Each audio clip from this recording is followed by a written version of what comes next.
Assalamualaikum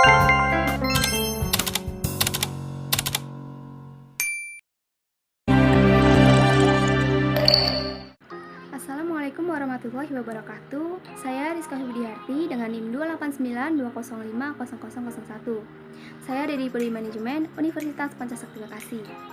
Video ini untuk melengkapi tugas UTS saya pada mata kuliah Ekonomi Internasional dengan dosen pengampu Ibu Winasari Kusumaningtyas SIP SEMM. Di sini saya akan menjelaskan mengenai ilmu ekonomi internasional dan juga perdagangan internasional. Ilmu ekonomi internasional merupakan ilmu yang mempelajari bagaimana hubungan ekonomi antara satu negara dengan negara lain yang dapat mempengaruhi alokasi sumber daya baik antara dua negara tersebut maupun antar beberapa negara. Di sini ada ruang lingkup ekonomi internasional. Yang pertama, teori dan kebijakan perdagangan internasional. Yang kedua, teori dan kebijakan keuangan atau moneter internasional. Yang ketiga, organisasi dan kerjasama ekonomi internasional. Lalu yang keempat ada perusahaan internasional dan bisnis internasional. Dan di sini ada tujuan hubungan ekonomi internasional. Yang pertama, mencukupi kebutuhan masyarakat masing-masing negara akan barang dan jasa. Yang kedua, memperoleh pengakuan sebagai negara merdeka. Yang ketiga, mempererat hubungan antar negara pada banyak sekali bidang. Lalu yang keempat, memperluas pasar akibat produksi barang dan jasa. Yang kelima, mendorong peningkatan produktivitas hasil produksi. Yang keenam, memperluas lapangan kerja. Yang ketujuh, menambah devisa negara. Dan yang terakhir, mendistribusikan manfaat sumber yang mengurangi ketimpangan antara negara maju serta berkembang. Dan masih ada banyak tujuan hubungan ekonomi internasional ini. Lalu selanjutnya, bagaimana sih perdagangan internasional dapat terjadi? Di sini, perdagangan internasional dapat terjadi bila ada persetujuan bersama antara dua negara atau lebih. Persetujuan ini didorong oleh karena saling memerlukan dalam rangka memenuhi kebutuhan masing-masing negara yang tentunya tidak mungkin tercukupi dan tidak dapat dipenuhi oleh negaranya sendiri. Yang selanjutnya ada faktor-faktor pendorong terjadinya perdagangan internasional. Yang pertama, usaha untuk memenuhi kebutuhan. Adanya keinginan ini untuk memperoleh barang atau jasa yang tidak dapat diproduksi di negara sendiri. Hal ini karena tidak semua dapat menghasilkan barang atau jasa. Yang kedua, perbedaan kekayaan sumber daya alam. Setiap negara memiliki keadaan geografis yang berbeda, sehingga menjadikan setiap negara memiliki kekayaan sumber daya alam yang berbeda-beda juga. Lalu yang ketiga, perbedaan selera. Selera konsumen di dalam negeri terhadap produk luar negeri akan mempengaruhi suatu negara untuk mengimpor barang dan jasa tersebut. Faktor yang keempat yaitu perbedaan iklim. Perbedaan iklim setiap negara menyebabkan terbatasnya potensi sumber daya alam. Dan yang kelima, keinginan memperluas pasar dan menambah keuntungan. Beberapa produsen sengaja melakukan tindakan produksi besar-besaran untuk menambah penerimaan dan keuntungan, sehingga mendorong untuk perluasan pasar melalui perdagangan internasional. Faktor yang keenam yaitu kemampuan negara mengolah sumber daya ekonomi berbeda. Perbedaan kemampuan negara dalam mengolah sumber daya ekonomi menyebabkan terjadinya perbedaan biaya produksi. Hal ini menyebabkan biaya produksi di suatu negara relatif lebih murah jika dibandingkan dengan biaya produksi di negara lain. Lalu faktor yang ketujuh, kerjasama, hubungan politik, dan dukungan dari negara lain. Selain keuntungan yang bersifat ekonomi, kerjasama didasari faktor non-ekonomi. Setiap negara yang berdaulat pasti ingin membuka kerjasama, hubungan politik, dan dukungan dari negara lain. Lalu faktor yang ke-8, penerapan teknologi dan penghematan biaya produksi. Negara yang menerapkan teknologi dalam berproduksi biasanya akan lebih efisien dan dengan kualitas yang lebih bagus. Produksi dapat dihasilkan dalam jumlah besar, sehingga biaya dapat dihemat dan harga produk per unit akan lebih murah. Faktor yang terakhir yaitu terjadinya era globalisasi. Tidak adanya sekat-sekat antar negara, semuanya seolah-olah menyatu. Itulah yang dimaksud dengan terjadinya era globalisasi. Adapun faktor-faktor penghambat perdagangan internasional. Yang pertama, tidak amannya kondisi negara.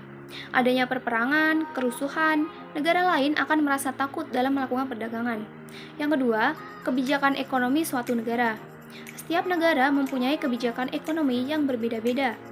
Terkadang, kebijakan tersebut ada yang menghambat proses perdagangan internasional. Contohnya, pembatasan jumlah impor.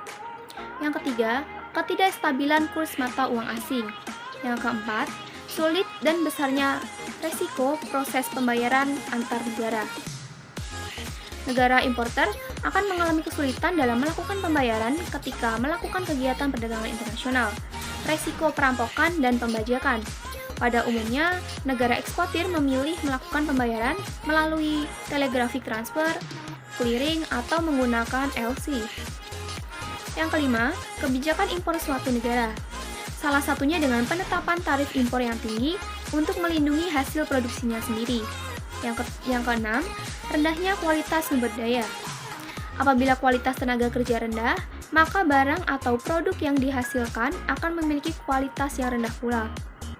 Yang ketujuh, perbedaan mata uang antar negara. Oleh karena itu, maka untuk melancarkan proses perdagangan internasional, perlu adanya penetapan mata uang internasional yang diterima setiap negara. Faktor ke-8, adanya organisasi-organisasi ekonomi regional. Organisasi perdagangan internasional, baik regional maupun internasional, bagaikan dua mata pisau. Di satu sisi akan menimbulkan keuntungan, tapi di bagi negara yang bukan anggota akan menerima tarif pajak yang lebih tinggi. Yang ke-9, sempitnya kesempatan kerja. Dan yang ke-10, proses dan prosedur ekspor-impor yang panjang.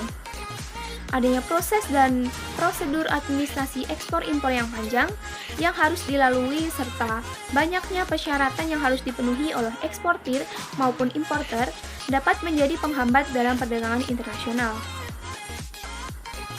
Faktor ke-8, adanya organisasi-organisasi ekonomi regional.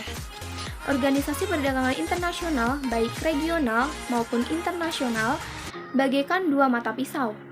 Di satu sisi akan menimbulkan keuntungan, tapi di bagi negara yang bukan anggota akan menerima tarif pajak yang lebih tinggi. Yang ke-9, sempitnya kesempatan kerja. Dan yang ke-10, proses dan prosedur ekspor-impor yang panjang. Adanya proses dan prosedur administrasi ekspor-impor yang panjang yang harus dilalui serta banyaknya persyaratan yang harus dipenuhi oleh eksportir maupun importer dapat menjadi penghambat dalam perdagangan internasional. Di sini juga ada dampak positif dan dampak negatif perdagangan internasional. Yang pertama ada dampak positif, yaitu mendorong pertumbuhan ekonomi negara, pemerataan pendapatan masyarakat, dan stabilitas ekonomi nasional. Dampak positif kedua, menambahkan devisa negara melalui biaya masuk dan biaya lain atas ekspor dan impor. Yang ketiga, mendorong kemajuan ilmu pengetahuan dan teknologi dalam negeri, terutama dalam bidang sektor industri dengan munculnya teknologi baru, dapat membantu dalam memproduksi barang lebih banyak dengan waktu yang tepat. Yang keempat, melalui impor, kebutuhan dalam negara dapat terpenuhi. Yang kelima, memperluas lapangan kerja dan kesempatan masyarakat untuk bekerja. Lalu, mempererat hubungan persaudaraan dan kerjasama antar negara. Dan dampak negatifnya, yang pertama, barang-barang produksi dalam negeri terganggu akibat masuknya barang impor yang dijual lebih murah dalam negeri yang menyebabkan industri dalam negeri mengalami kerugian besar. Yang kedua, munculnya ketergantungan dengan negara maju. Yang ketiga, terjadinya persaingan yang tidak sehat karena pengaruh perdagangan bebas. Lalu dampak negatif keempat yaitu bila tidak mampu bersaing, maka pertumbuhan perekonomian negara akan semakin rendah dan bertambahnya pengangguran dalam negeri. Selanjutnya, hubungan ekonomi antar negara meliputi berbagai macam kegiatan yang dapat digolongkan dalam 3 bentuk. Yang pertama, hubungan ekonomi yang terjadi karena adanya pertukaran atau perdagangan barang dan jasa yang dihasilkan. Yang kedua, hubungan ekonomi yang terjadi karena adanya pertukaran sumber daya ekonomi dan faktor-faktor produksi. Yang ketiga, hubungan ekonomi yang terjadi karena adanya hubungan utang piutang atau kredit antar negara. Nah, di sini ada perbedaan ilmu ekonomi internasional dengan ilmu ekonomi umum. Perbedaan yang pertama yaitu dalam uang yang digunakan seperti dolar Amerika Serikat, yen Jepang, bat Thailand, rupiah Indonesia, dan lain sebagainya. Yang kedua, ada pada peraturan atau ketentuan-ketentuan yang dikeluarkan oleh pemerintah yang berkaitan dengan hubungan-hubungan ekonomi. Misalnya, kebijakan tarif bea masuk, pajak ekspor, larangan ekspor, dan lain-lain. Perbedaan ketiga yaitu derajat mobilitas sumber daya yang dipakai, seperti tanah, tenaga kerja, dan juga modal. Ketentuan-ketentuan pengiriman tenaga kerja di Indonesia, di Malaysia merupakan contoh mobilitas sumber daya yang dalam hal ini sumber daya manusia. Lalu perbedaan yang keempat yaitu dalam hukum, selera, dan adat istiadat. Misalnya, negara Iran hampir tidak mungkin akan mengimpor babi atau minuman keras karena alasan hukum dan juga adat atau agama. Selanjutnya di sini juga ada teori perdagangan internasional, yaitu merkantilisme, merupakan praktik dalam teori ekonomi yang dominan di Eropa abad 16 ke abad 18 yang dipromosikan lewat peraturan ekonomi pemerintahan suatu negara untuk tujuan menambah kekuasaan negara dengan mengorbankan kekuatan nasional saingannya. Teori yang pertama yaitu merkantilisme mazhab klasik dalam perdagangan internasional. Aliran ini muncul karena beberapa faktor. Yang pertama, munculnya negara-negara yang merdeka di Eropa seperti Inggris, Prancis, Jerman, dan Belanda. Yang kedua, negara tersebut ingin mempertahankan kedaulatan, kebebasan, dan kesejahteraan rakyatnya. Yang ketiga, dibuka jaringan perdagangan.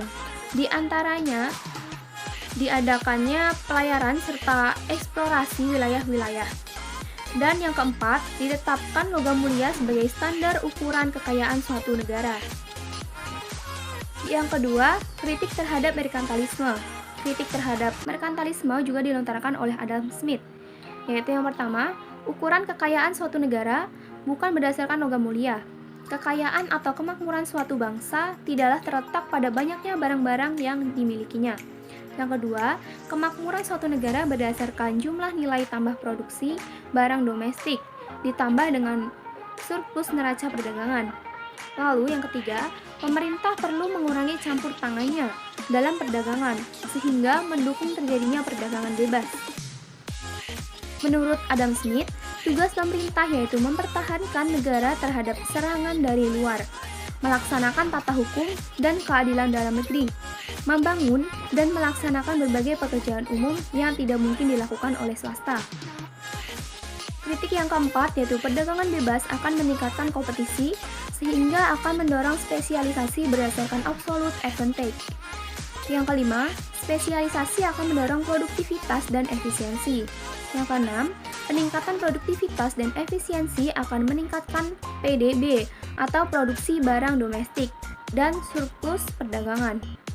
Lalu, peningkatan PDB dan surplus neraca perdagangan akan sama atau identik dengan peningkatan kemakmuran suatu negara atau raja. Teori yang ketiga yaitu teori klasik dalam perdagangan internasional. Ekonomi klasik secara umum dianggap sebagai aliran modern pertama dalam sejarah pemikiran ekonomi. Ekonomi klasik menyatakan bahwa pasar bebas akan mengatur dirinya sendiri jika tidak ada campur tangan dari pihak manapun. Adam Smith menyebutkan dengan metafora tangan tidak terlihat yang akan menggerakkan pasar menuju keseimbangan alami tanpa adanya campur tangan dari luar. Tidak seperti ekonomi Keynesian. Ekonomi klasik menekankan pada penerapan harga fleksibel baik dari segi upah ataupun barang. Dan yang terakhir yaitu kritik terhadap teori klasik. Yang pertama, mengabaikan kelas menengah. Yang kedua, melalaikan sektor publik. Yang ketiga, meremehkan teknologi. Yang keempat, hukum yang tidak realistis. Yang keenam, pemikiran keliru mengenai upah dan keuntungan. Dan yang terakhir yaitu proses pertumbuhan yang tidak realistis. Sekian dari saya, kurang lebihnya saya mohon maaf. Semoga apa yang saya sampaikan dapat bermanfaat. Terima kasih. Wassalamualaikum warahmatullahi wabarakatuh.